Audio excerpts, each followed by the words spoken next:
Hello दोस्तों, स्वागत है आपका एनवी एकेडमी पर। मैं जावेद हुसैन आपके लिए लेके आया हूं सारणिक के महत्वपूर्ण प्रश्न। कल हम लोगों ने पढ़ा था सारणिक के महत्वपूर्ण गुणधर्म या बिंदु, और उन बिंदुओं के आधार पर हम सारणिक के प्रश्नों को हल करेंगे। ठीक है, कुछ इंपॉर्टेंट चीज देख लीजिए, उसके बाद हम अपने क्वेश्चंस पे चलते हैं। ठीक है, पहली चीज, एक चीज ध्यान रखिएगा कि स्तंभ को हम सी से प्रकट करते हैं और पंक्ति को आर से प्रकट करते हैं। इसके अलावा भी एक चीज है जो आपको ध्यान रखनी होगी। इसके अलावा आपकी चीज ये है कि किसी भी, इसमें सारणिक में ये नियम होता है कि किसी भी पंक्ति या स्तंभ को किसी भी पंक्ति या स्तंभ से जोड़ सकते हैं। पंक्ति को किसी भी पंक्ति से जोड़ सकते हो या घटा सकते हो, और स्तंभ को किसी भी स्तंभ से जोड़ सकते हो या घटा सकते हो। इसके अलावा जो पॉइंट हमने लिखवाए वो पॉइंट आपको याद होने चाहिए, उसके आधार पर प्रश्न करते हैं। तो ठीक है, टाइम ना बर्बाद करते हुए चलते हैं अपने प्रश्न पर। हमारा प्रश्न है सारणिक 1 1 1 x y z y plus Z Z plus x और x प्लस वाई का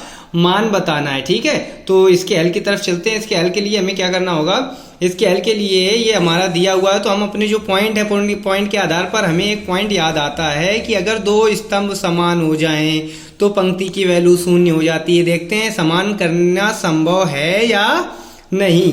तो देखते हैं, हमें ऐसा दिख रहा है कि अगर इस स्तंभ को इस स्तंभ से जोड़ दिया जाए तो यहाँ पर वैल्यू हो जाएगी x plus Y plus Z, X plus Y plus Z, X plus Y plus Z, यानी कि दोनों जब समान हो जाएंगे। और सारणिक का नियम होता है कि हम अगर पंक्ति या स्तंभ में कोई वैल्यू, केवल एक पंक्ति या एक स्तंभ से कॉमन लेना संभव होता है यहाँ पर, इसलिए एक पंक्ति में अगर कोई वैल्यू सेम है तो उसको हम कॉमन ले लेंगे, इससे हमारा आंसर आ जाएगा। ठीक है, तो चलते हैं इस पे।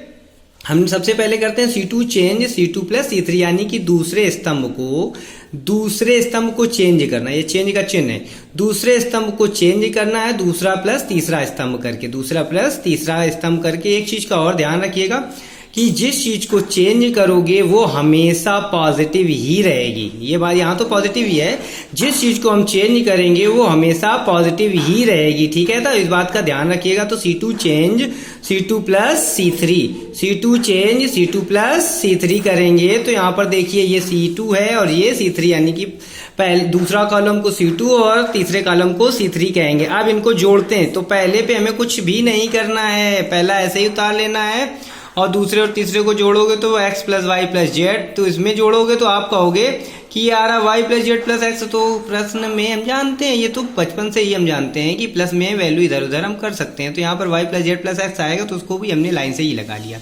x plus Y plus Z. ऐसे ही तीसरे में x plus Y plus Z, ये तीसरा वाला ऐसे ही, क्योंकि C3 तो चेंज किया नहीं, C2 चेंज किया, इसलिए C2 चेंज हो गया। ठीक है, अब C2 से क्या कॉमन दिख रहा, सेम वैल्यू है, यानी कि हम सारणिक के नियम के अनुसार सारणिक में अगर कोई चीज कॉमन है तो एक पंक्ति या एक स्तंभ से हम कॉमन ले सकते हैं। ठीक है, तो इसको जब हम बाहर निकाल दिया तो हमारी वैल्यू हो गई x plus Y plus Z, यानी कि 1 1 1 1 1 1, और ये सेम उतार दिया। कैसे, जब कॉमन आएगा 1 1, और ये जब दो पंक्तियां जो स्तंभ समान हो गए तो वैल्यू क्या हो जाएगी, 0 हो जाएगी। हम जानते हैं जब दो स्तंभ या दो पंक्तियां समान हो जाएं तो वैल्यू 0 होती है। ये हमारा आव्यूह के सारणिक के गुणधर्म में हमने अपने वीडियो सारणिक के डिटर्मिनेंट के वीडियो, यानी कि सारणिक के वीडियो पार्ट फर्स्ट में इसको हमने बता रखा है। ठीक है, तो आप हमारा पार्ट डिटर्मिनेंट का पार्ट फर्स्ट देखिए, उसमें सारे नियम बताए हुए हैं। ठीक है, इसका ये आंसर क्या हो गया, 0। ये आपका आंसर क्यों आंसर 0 हुआ है आपका, दो स्तंभ समान हुए इसलिए।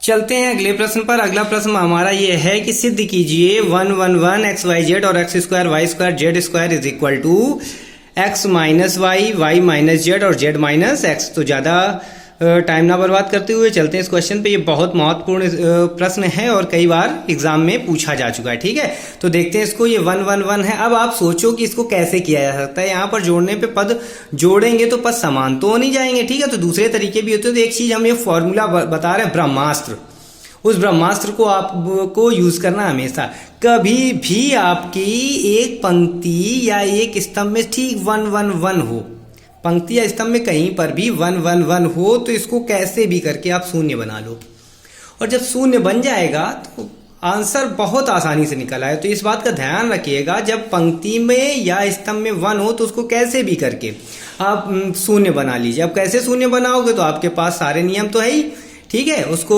C1 से C2 घटाओ या C2 से C3, R1 से R2, जिसको भी घटाओ सारी छूट है। आप किसी भी स्तंभ को किसी भी स्तंभ से घटा सकते हो और किसी भी पंक्ति को किसी भी पंक्ति से घटा सकते हो। तो चलते हैं यहाँ पर देखते हैं। और दो लगातार चेंजमेंट एक बार में होना है।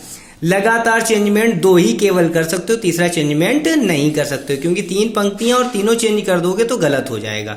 ठीक है, जितनी पंक्ति या जितने स्तंभ होते हैं उससे एक कम चेंजमेंट होता है। यहाँ पर तीन स्तंभ और तीन पंक्तियां हैं, यानी कि चेंजमेंट जब होगा तो दो ही चेंजमेंट कर सकते हैं। तो ठीक है, देखते हैं शून्य बनाने के लिए क्या कर सकते हो, तो घटाना ही पड़ेगा। ठीक है, तो चलते हैं। देखो यहाँ पर C1 change C1 minus C2, C1 change C1 minus C2, यानी कि ये पहले वाले स्तंभ को दूसरे वाले स्तंभ से घटाना है। और दूसरा वाला कैसे चेंज करना, दूसरा चेंज करना है दूसरे से तीसरे को घटाने पर। ये बात अभी हमने बताई थी, जिसको चेंज कर रहा है वो हमेशा कैसा रहेगा, पॉजिटिव। जिसको चेंज कर रहा है वो कैसा रहेगा, पॉजिटिव। ऐसा मत कर देना ये C2 माइनस C1 आप कर दो, C1 change C2 minus C2, C2 minus C1, ये गलत हो जाएगा। C1 चेंज हो रहा तो C1 पॉजिटिव रहेगा। ठीक है, C1 से C2 घटाते हैं, यानी कि इस वाले से इस वाले को घटाते हैं, तो ये 1 माइनस 1 जब घटाएंगे तो ये हो गया 0। इसको इससे घटाएंगे x माइनस वाई, और इसको इससे घटाएंगे तो ये हो जाएगा X square minus Y square, X square minus Y square. ऐसे ही सेकेंड वाले और थर्ड वाले को घटाएंगे तो 1 माइनस 1 0, वाई माइनस जेड, और यहाँ पर Z Y square minus Z square. तीसरे वाले को चेंज नहीं किया इसलिए ऐसे ही उतार दिया। ठीक है, अब दो जगह 0 हो गया तो आपका बहुत सारी प्रॉब्लम दूर हो गई। ठीक है, तो देखो ये पहला 0 0 1 ऐसे ही उतार दिया, x minus Y Y minus Z ऐसे ही उतार दिया, और यहाँ पर फॉर्मूला लगा दिया a square minus B square, यानी कि वर्गांतर का फॉर्मूला लगा दिया हमने। और वर्गांतर का फॉर्मूला क्या होता है, a माइनस बी और a प्लस बी। तो यहाँ पर a minus B A plus B, a minus B A plus B, और तीसरी वाली लाइन ऐसे ही सेम उतार दी। ठीक है, अब इसमें से इस स्तंभ में कुछ कॉमन है। देखो जीरो में जो, जीरो से आपको टेंशन लेनी नहीं है, जीरो में जो आप कॉमन लेना चाहोगे वो आपका कॉमन आ जाएगा। तो जीरो से आप जो कॉमन लेना चाहोगे वो कॉमन आ जाएगा। तो पहली लाइन से आपने x माइनस वाई कॉमन आ रहा है, x माइनस वाई यहाँ, x माइनस वाई यहाँ, और जीरो में तो होता ही है। तो x माइनस वाई कॉमन आ गया, दूसरे से y माइनस जेड कॉमन आ गया। देखो y माइनस जेड कॉमन आ गया, तो x minus Y Y minus Z जब कॉमन आ जाएगा तो यहाँ बच्चा 0, यहाँ बच्चा 1, यहाँ x प्लस वाई, यहाँ पर 0 1 y प्लस जेड, और यहाँ पर 1 जेड और जेड स्क्वायर। ठीक है, ये वैल्यू हो गई। अब विस्तार करवा देना इसका। तो विस्तार करवाने में ज़्यादा टेंशन बची ही नहीं है हमारे पास। विस्तार करवाने में टेंशन कहाँ, दो पद तो 0 है तो इसका विस्तार करवाना ही नहीं, बचा लास्ट वाला 1, और इसका विस्तार करवाएंगे। 1 जब लेंगे तो ये लाइन छोड़नी पड़ेगी, इसका मल्टीप्लाई इधर और इसका मल्टीप्लाई इधर। इधर का मल्टीप्लाई पॉजिटिव होता है और जब इधर करते हैं तो माइनस का मल्टीप्लाई करना पड़ता है। क्यों, क्योंकि विकर्ण के विपरीत है। इधर मल्टीप्लाई पॉजिटिव, विकर्ण के अनुरूप जब गुणा होता है तो पॉजिटिव, अपोजिट साइड तो निगेटिव। ठीक है, तो 1 का अकेले होगा, 0 तो पहले से ही 0 है, 0 का विस्तार करवाओगे मल्टीप्लाई में 0 जाएगा, तो पद 0 हो जाएगा, तो उसका हम विस्तार क्यों करवाएंगे। ठीक है, तो चलते हैं 1 का करवाते हैं। 1 को ले लेते हैं, 1 लिया, तो जब 1 ले लिया यहाँ पर तो मल्टीप्लाई करवाया तो y प्लस जेड, और अब दूसरा अपोजिट गुणा करवाएंगे, x प्लस वाई की जगह पे माइनस का मल्टीप्लाई हुआ तो minus X minus Y, Y से y